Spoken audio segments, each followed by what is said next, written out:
Okay, so this is a no spoilers review of Leatherface, and I want to clarify something real quick. The Texas Chainsaw Massacre, the TCM franchise, has actually gone on two separate paths.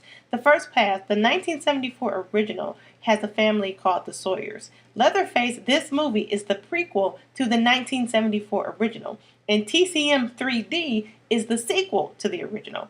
And it also ignores subsequent films that came out in the 70s and 80s, but nobody talks about them anyway.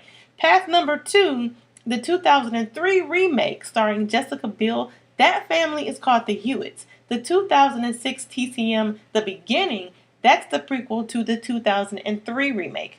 So it also has the Hewitt family in it. And those two movies in 2003 and 2006 are pretty much their own franchise. So the premise of 2017 Leatherface is that Leatherface is a teen in a mental hospital and he escapes with some inmates with a nurse as a hostage. And supposedly the events that take place revolve around the mystery of how Leatherface came to be. The problem with that is that wasn't no goddamn mystery. Have y'all seen his family?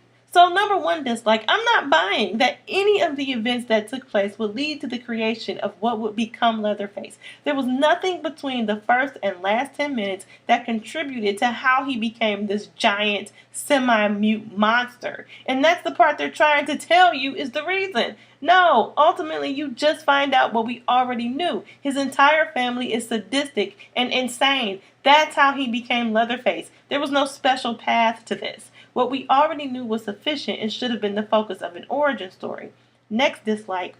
So they kidnapped this nurse, Lizzie, and she's the only completely innocent one that you really have to root for. But she's so fucking annoying. All she does is look scared and do dumb shit that's going to get herself killed. So I don't care about her survival. I do think that them kidnapping her as a hostage was provided. It was funny. It provided an interesting element because she just blends in with them as the inmates. My next dislike, this shit drags. So in addition to the story being irrelevant, it's also boring. The one thing I did like, that they did manage to capture the fucking insanity and sadism that is the Texas Chainsaw family. Verna Sawyer is like the matriarch played by Lily Taylor. She's an awesome psychopath. She just has that look and her lips get all tight like a butthole and you know she about to act a damn fool. And the movie actually opens up with a classic family dinner scene, which was cool actually. A younger version of this lunatic family and their lunatic granddaddy in his prime head bashing days. So in conclusion, I can't take this seriously. This was just an opportunity to take advantage of a successful franchise with a story that was forced to tie into the original Texas Chainsaw Massacre.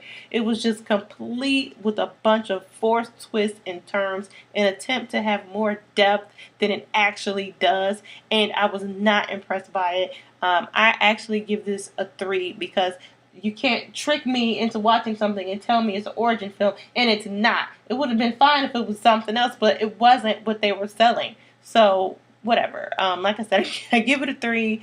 Follow me on Twitter, MovieBuffChick1. Add, like, subscribe, hit me up.